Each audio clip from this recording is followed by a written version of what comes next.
Godzilla Minus One, released in late 2023, was written and directed by Takashi Yamazaki and is the 33rd film from Toho in the Godzilla franchise. Normally, you'd think that being the 33rd movie in a 70-year-old franchise would be a little lackluster. I mean, 33 movies, what haven't you already done? But when I tell you that Godzilla Minus One is not only an amazing movie, but one of the best Godzilla movies period, it should tell you to go watch it. I'm Tom the Wizard Man, and in preparation for the upcoming sequel Godzilla Minus Zero, slated for November of this year, this is the Fake Wizards review of Godzilla Minus One.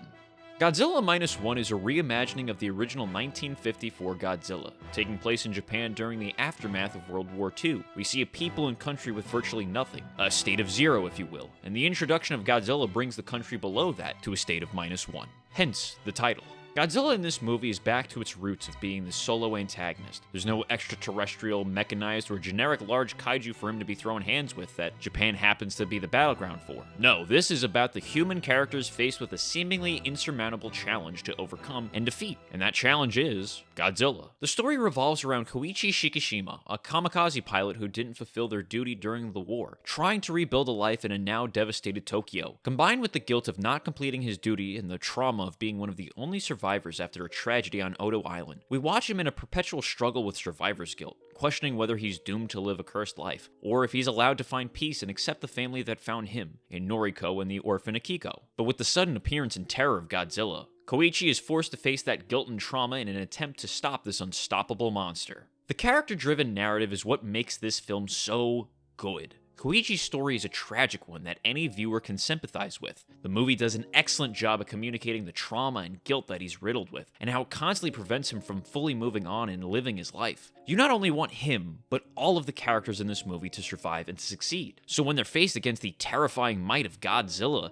it is in equal parts engaging and terrifying. This is a result of the top-notch writing of these characters and is further accentuated by the wonderful performances of these actors. I know many people can find subtitled movies jarring, but I highly recommend watching it with the original Japanese audio. But what about Godzilla? I've seen him fly, do gravity-defying drop kicks, and fight a big monkey. Multiple times. How terrifying can he really be?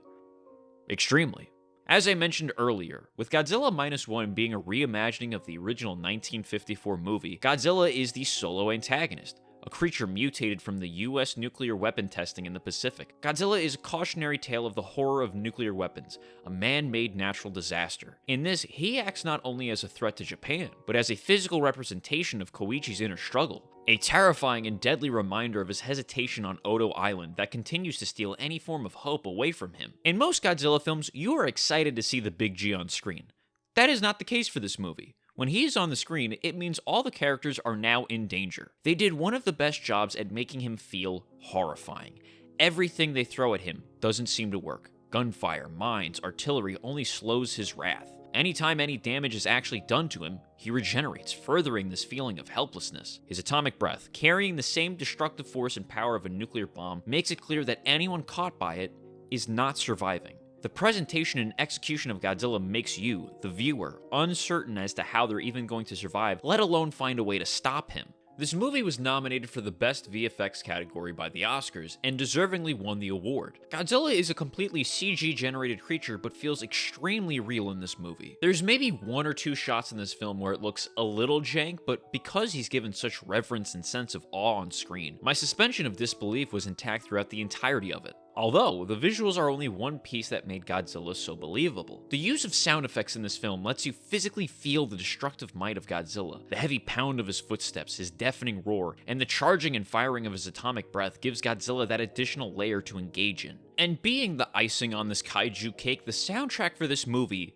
slaps. Composed by Naoki Sato, it perfectly encapsulates those emotions of fear, doubt, and dread, but also elevates those moments of heroism, courage, and hope. It also does use a rendition of Godzilla's classic theme composed by Akira Ifukube during Godzilla's rampage, and it just works. As a massive Godzilla fan, this movie has three major components that make it work so well. It's a film that is approachable, grounded, and satisfying. A person who's never watched a Godzilla film before and the biggest Godzilla fan can both watch this movie and equally enjoy it. Because this franchise has been going on for 70 plus years, many people have a preconception for what a Godzilla film is. More often than not, people's understanding of Godzilla is big radioactive lizard fights another big monster and destroys Japan. They're unaware of the first movie's anti-nuclear messaging or the emotionally thrilling and tense moments of Shin Godzilla. To them, any Godzilla film is basically just Godzilla vs. Megalon. And to be fair, the Showa era of Godzilla is a massive piece of its legacy, but it's like if you took Batman and your only concept of the character was the Adam West run. Oh, you can say that over the phone, Batman, but if I had you here, I'd pound you to a pulp. Start pounding, Joker.